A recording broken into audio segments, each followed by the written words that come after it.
Hello दोस्तों, नमस्कार। मैं अर्पित कुमार स्वागत करता हूं आप सभी का आपके अपने इस यूट्यूब चैनल पर।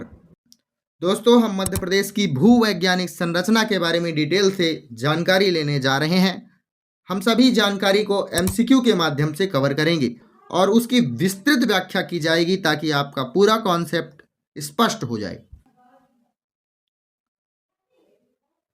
पहला प्रश्न है, मध्य प्रदेश की सबसे प्राचीन शैलों का समूह कौन सा है? इस प्रश्न का सही उत्तर क्या होगा? विंध्यन, बुंदेलखंड का ग्रेनाइट, धारवाड़ की चट्टानें या अरावली पर्वत? इस प्रश्न का सही उत्तर होगा धारवाड़ की चट्टानें। धारवाड़ की चट्टानें प्रमुख रूप से कहाँ पाई जाती हैं? दक्षिण पश्चिमी क्षेत्र में। कौन कौन से जिले आते हैं? बालाघाट, छिंदवाड़ा और मंडला। ये प्रमुख 3 जिले आएंगे, बालाघाट, छिंदवाड़ा और मंडला।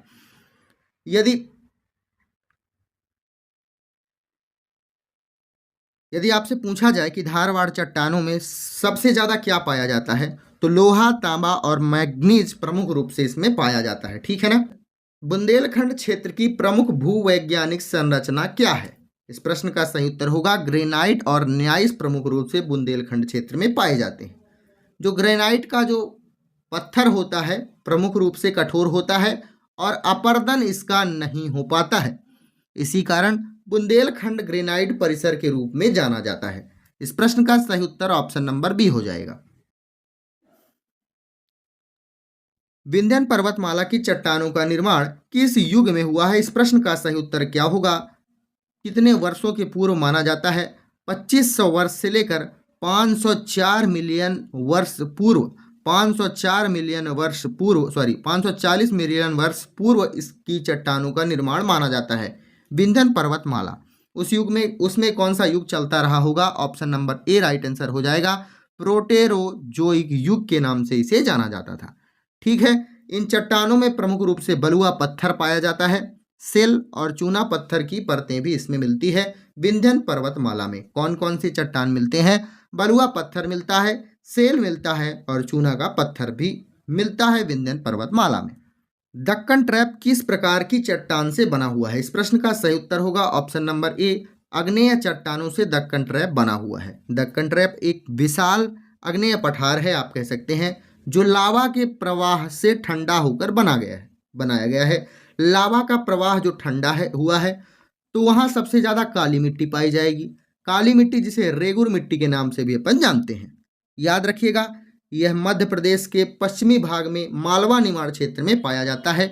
आग्नेय की चट्टानी जो कि दक्कन ट्रैप इस पर बना हुआ है। ठीक है ना। ऑप्शन नंबर ए इस क्वेश्चन का सही उत्तर हो जाएगा।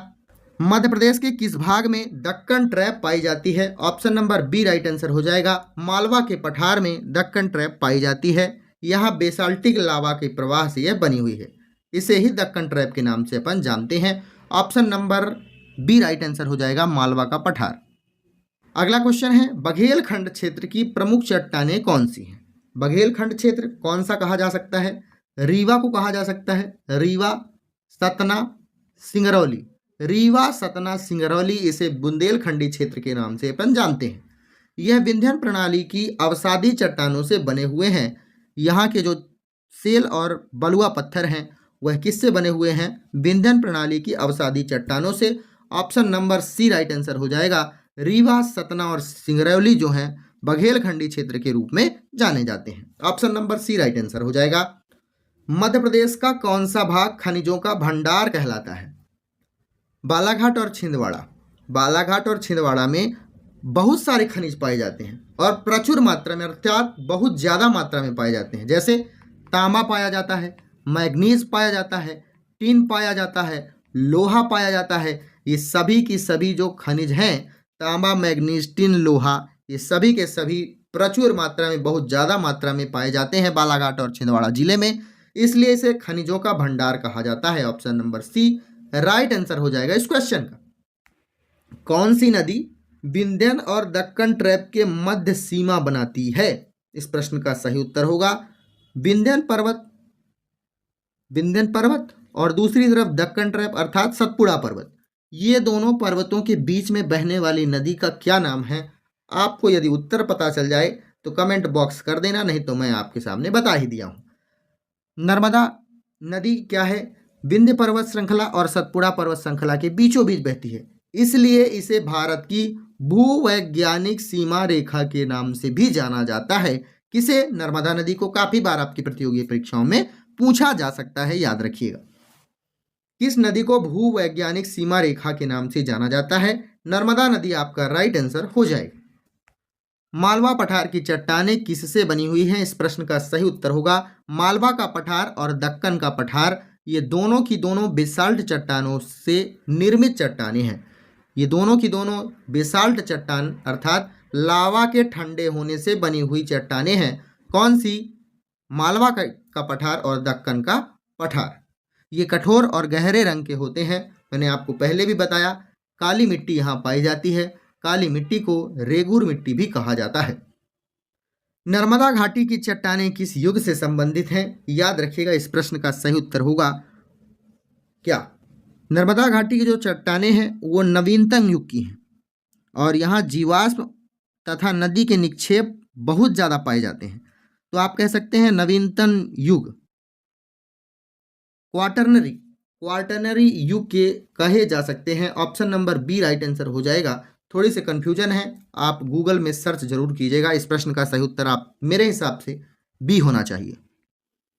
मध्य प्रदेश की प्रमुख भूवैज्ञानिक इकाइयों की कुल संख्या कितनी मानी गई है? मध्य प्रदेश में भूवैज्ञानिक इकाइयों की संख्या कितनी मानी गई है? ऑप्शन नंबर सी 5 मानी गई है। कौन कौन सी? पहली आप कह सकते हैं प्री कैम्ब्रियन शैलें, दूसरी आप कह सकते हैं विंध्य शैल समूह, तीसरी कह सकते हैं गोंडवाना की जो चट्टानें हैं, चौथी कह सकते हैं दक्कन का जो ट्रैप है, पांचवी कह सकते हैं जलोढ़ जो निक्षेप बहकर आता है मध्य प्रदेश में। कुल मिलाकर इतने भागों में से बांटा जा सकता है। ऑप्शन नंबर सी 5 भागों में। मध्य प्रदेश में गोंडवाना शैल समूह मुख्य रूप से कहाँ पाया जाता है? याद रखिएगा, नर्मदा घाटी क्षेत्र और सोहागपुर क्षेत्र। Option number B right answer हो जाएगा। यदि गोंडवाना शैल समूह की बारे में बात करें तो लगभग 300 मिलियन वर्ष पूर्व की यह चट्टानों को इसे माना जाता है। यहाँ प्रमुख रूप से कोयला मिलता है। कोयला का जो संसाधन है प्रमुख रूप से पाया जाता है। खनिज संसाधन भी भरपूर इसमें मिल जाते हैं। जो मध्य प्रदेश में गोंडवाना शैल समूह कि कौन कौन से क्षेत्र हैं कह सकते हैं आप? नर्मदा घाटी, सोहागपुर क्षेत्र, शहडोल, अमरकंटक, ये सभी के सभी क्षेत्र गोंडवाना लैंड के अंतर्गत आते हैं। ऑप्शन नंबर 20 क्वेश्चन का राइट आंसर हो जाएगा। बुंदेलखंड की क्षेत्र में जो प्रमुख चट्टानें हैं वो कौन सी हैं? आग्नेय और कायांतरित चट्टानें। यहाँ प्रमुख रूप से क्या पाया जाता है कह सकते हैं आप? ग्रेनाइट पाया जाता है, ग्नाइस पाया जा सकता है, बेसाल्ट जैसी कठोर चट्टानें इसमें पाई जाती हैं बुंदेलखंड के भूभाग में। नर्मदा घाटी किस प्रकार की भू आकृति का उदाहरण है? नर्मदा जो घाटी है रिफ्ट वैली आप कह सकते हैं, भ्रंसन घाटी। विंध्याचल पर्वत श्रेणी एक तरफ है, दूसरी तरफ है सतपुड़ा पर्वत श्रेणी। इस प्रश्न का सही उत्तर होगा भ्रंसन घाटी, रिफ्ट वैली के नाम से इसे जाना जाता है। सतपुड़ा पर्वत किस भूवैज्ञानिक काल में निर्मित हुए हैं? इस प्रश्न का सही उत्तर होगा मियोसीन काल। मियोसीन काल में सतपुड़ा पर्वत श्रेणी का निर्माण किया गया है। Option number D right answer हो जाएगा। किया नहीं है, अपने आप हुआ है। तृतीयक युग में इस काल को माना जाता है। विंध्याचल पर्वत का प्रमुख निर्माण किस शैल समूह से हुआ है? विंध्याचल पर्वत का प्रमुख निर्माण किस शैल समूह से हुआ है? बलुआ पत्थर की सेल चट्टानों से। Option number C right answer हो जाएगा। ये चट्टानें विंध्य शैल समूह का एक हिस्सा है जो प्री कैम्ब्रियन काल से संबंधित है। प्री कैम्ब्रियन काल से, याद रखिएगा। ऑप्शन नंबर सी इस क्वेश्चन का राइट आंसर हो जाएगा। मध्य प्रदेश का कौन सा क्षेत्र प्राचीन शैलों का प्रदेश कहलाता है? प्राचीन शैलों का प्रदेश कौन सा क्षेत्र कहलाता है? ऑप्शन नंबर बी बुंदेलखंड का पठार। प्राचीन शैल कौन कौन सी इसमें पाई जाती हैं? सबसे प्राचीन शैलें पाई जाती हैं, जैसे ग्रेनाइट, ग्नाइस। प्रमुख रूप से यह चट्टानें इसमें पाई जाती हैं जो बहुत ज़्यादा कठोर होती हैं, इसलिए इसे प्राचीन शैलों का प्रदेश भी कहा जाता है। किसे? मध्य प्रदेश का। कौन से क्षेत्र को? बुंदेलखंड पठार के क्षेत्र को क्या कहा जाता है? प्राचीन शैलों का प्रदेश। मालवा पठार की चट्टानें मुख्यतः किस प्रकार की हैं? मालवा पठार की जो चट्टानें हैं प्रमुख रूप से बेसाल्टिक चट्टानें हैं या ज्वालामुखी चट्टानें हैं। मैंने आपको पहले भी बताया मालवा पठार की जो दक्कन ट्रैप है वह बेसाल्टिक चट्टानें हैं। मध्य प्रदेश के किस क्षेत्र में लौह अयस्क अधिक पाया जाता है? लौह अयस्क प्रमुख रूप से जबलपुर और बालाघाट में पाया जाता है। साथ में मंडला भी आप जोड़ दें तो गलत नहीं होगा। प्रमुख रूप से लौह अयस्क जबलपुर, बालाघाट और मंडला में पाया जाता है। Option number A right answer हो जाएगा इस क्वेश्चन का। मध्य प्रदेश में चूना पत्थर की प्रमुख खदानें कहाँ हैं? सतना, कटनी और Rewa. Option number A right answer हो जाएगा। सतना, कटनी में चूना पत्थर प्रचुर मात्रा में पाया जाता है। इसी के कारण यहाँ सीमेंट उद्योग फला फूला है सतना और कटनी के आसपास। यह विंध्य शैल समूह से संबंधित हैं। सभी चीजें आप याद रखिएगा। ऑप्शन नंबर ए इस क्वेश्चन का राइट आंसर हो जाएगा। अगला प्रश्न है, किस क्षेत्र में कोयले का सर्वाधिक भंडार पाया जाता है? सिंगरौली, सोहागपुर और साथ में उमरिया याद रखिएगा। ये सभी के सभी गोंडवाना काल की चट्टानें मानी जाती हैं। एनटीपीसी जैसी विद्युत परियोजनाओं के लिए ईंधन के प्रमुख भंडार के रूप में इसे जाना जाता है। सिंगरौली, सोहागपुर और उमरिया को कोयले का प्रमुख खदान माना जाता है। अगला क्वेश्चन है, बघेलखंड क्षेत्र का भूवैज्ञानिक महत्व क्या है?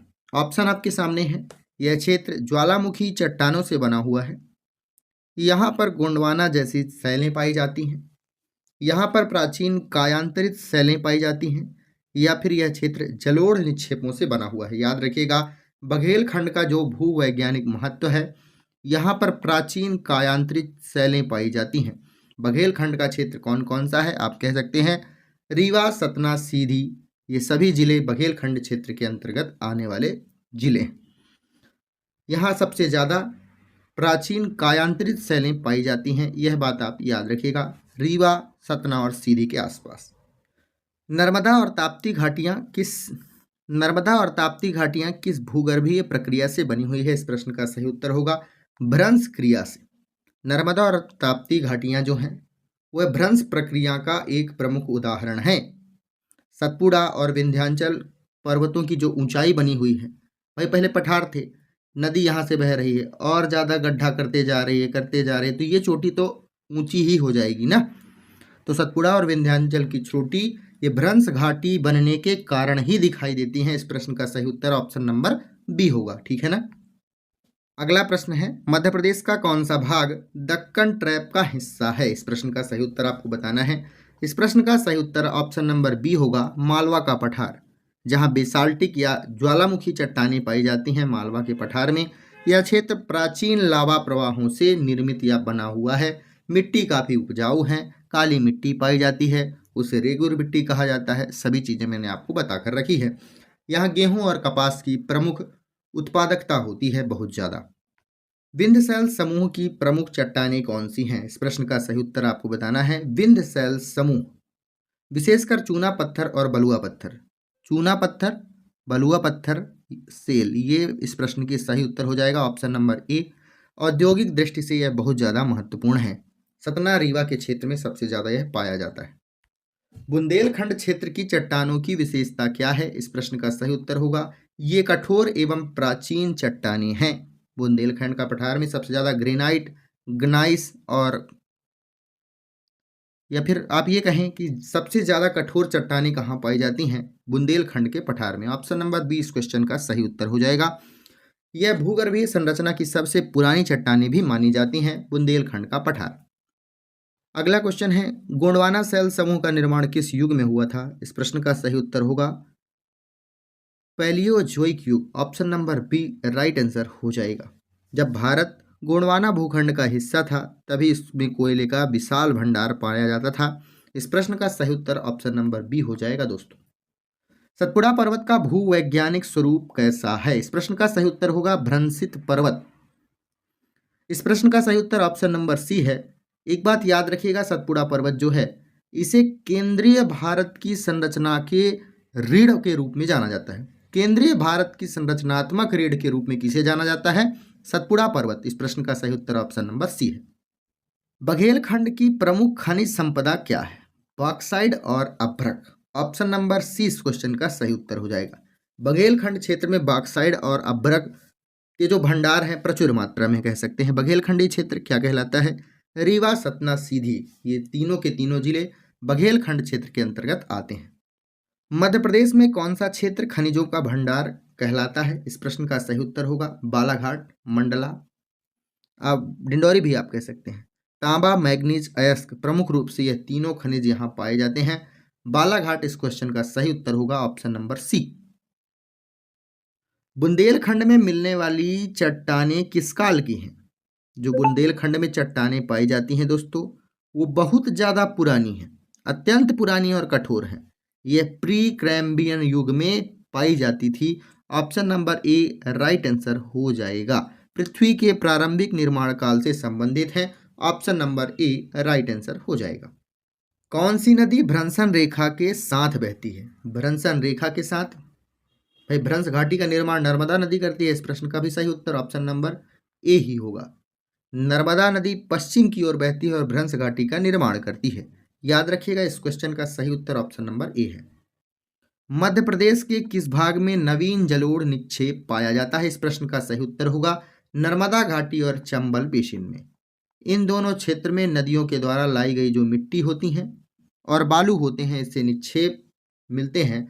और जो बेसिन क्षेत्र होता है ना दोस्तों, बेसिन क्षेत्र में सबसे ज़्यादा उपजाऊ भूमि के रूप में जाना जाता है। उपजाऊ भूमि के रूप में किसे जाना जाता है? बेसिन क्षेत्र को। याद रखिएगा, इस क्वेश्चन का सही उत्तर होगा ऑप्शन नंबर बी। नर्मदा घाटी और चंबल बेसिन में सबसे ज़्यादा जलोढ़ निक्षेप पाया जाता है। जलोढ़ का निक्षेप क्या कह सकते हैं? जो नदी है बहते बहते जो कचरा इकट्ठा करती है ना, उसे ही निक्षेप कहते हैं। ठीक है ना। कौन सी चट्टान मध्य प्रदेश के निर्माण में सबसे अधिक क्षेत्रफल घेरती है? मध्य प्रदेश के निर्माण में जो सबसे अधिक क्षेत्रफल घेरती है, लगभग 45%, कौन सी चट्टान है? इस प्रश्न का सही उत्तर आपको बताना है। दक्कन ट्रैप इस क्वेश्चन का सही उत्तर हो जाएगा। विशेष रूप से मालवा पठार और महाकौशल क्षेत्र में जो दक्कन ट्रैप बसा हुआ है, दक्कन ट्रैप के बारे में बात करें तो यह बेसाल्टिक लावा से बनी हुई जो ज्वालामुखी शैलें हैं ना, वही है दक्कन ट्रैप। इस प्रश्न का सही उत्तर क्या होगा? ऑप्शन नंबर ए 45% चट्टान मध्य प्रदेश का क्षेत्रफल घेरती है। नर्मदा घाटी का भूवैज्ञानिक महत्व क्या है? यह केवल ज्वालामुखी चट्टानों से बनी हुई नहीं, यह भारत की सबसे प्रमुख भ्रंशन घाटी है। नर्मदा घाटी। इस क्वेश्चन का सही उत्तर ऑप्शन नंबर बी होगा। बुंदेलखंड पठार के आसपास कौन सी प्रमुख पर्वतमालाएं हैं? बुंदेलखंड पठार के आसपास विंध्याचल और बघेलखंड की जो पर्वतमालाएं हैं वह प्रमुख रूप से बसी हुई हैं। इस प्रश्न का सही उत्तर क्या होगा? Option number D. महाकौशल क्षेत्र में कौन सी शैलें प्रमुख हैं? जो गोंडवाना शैलें हैं वह बहुत ज़्यादा प्रमुख है कह सकते हैं। महाकौशल क्षेत्र किसे कहा जाता है? जबलपुर हो गया, मंडला हो गया, शहडोल हो गया, ये सभी के सभी किस में आते हैं? महाकौशल क्षेत्र के आसपास। ठीक है। इस क्वेश्चन का सही उत्तर होगा ऑप्शन नंबर बी। किस जिले में दक्कन ट्रैप का सबसे अधिक विस्तार है? सबसे अधिक विस्तार है दक्कन ट्रैप का धार, उज्जैन, खंडवा। दोस्तों मेरे हिसाब से इस क्वेश्चन का सही उत्तर ऑप्शन नंबर डी होगा, क्योंकि मालवा का पठार जो है, धार, उज्जैन, खंडवा, इन तीनों जगह पर आच्छादित कह सकते हैं। यहाँ काली मिट्टी प्रमुख उपजाऊ है, लावा मूल की यहाँ चट्टानें हैं आप कह सकते हैं। अब बात है मध्य प्रदेश की कौन सी पर्वत श्रृंखला जो है सबसे प्राचीनतम है? इस क्वेश्चन का सही उत्तर होगा बुंदेलखंड का जो ग्रेनाइट पठार है ना, बुंदेलखंड का जो सबसे पुरानी चट्टानें हैं आप कह सकते हैं ग्रेनाइट की चट्टानें, पृथ्वी की प्राचीनतम चट्टानों में से एक है। इस प्रश्न का सही उत्तर ऑप्शन नंबर सी है। अगला क्वेश्चन है, मध्य प्रदेश की धरातलीय संरचना का निर्माण मुख्यतः किस प्रकार से हुआ है? धरातलीय संरचना का निर्माण प्लेट टेक्टोनिक थ्योरी के कारण हुआ है। प्लेट टेक्टोनिक थ्योरी के बारे में मैंने डिटेल से बताया है, आप चैनल के अंदर जाकर वीडियो को अच्छे से देख सकते हैं। इस क्वेश्चन का सही उत्तर ऑप्शन नंबर बी है, टेक्टोनिक क्रियाएं। Thank you for watching this.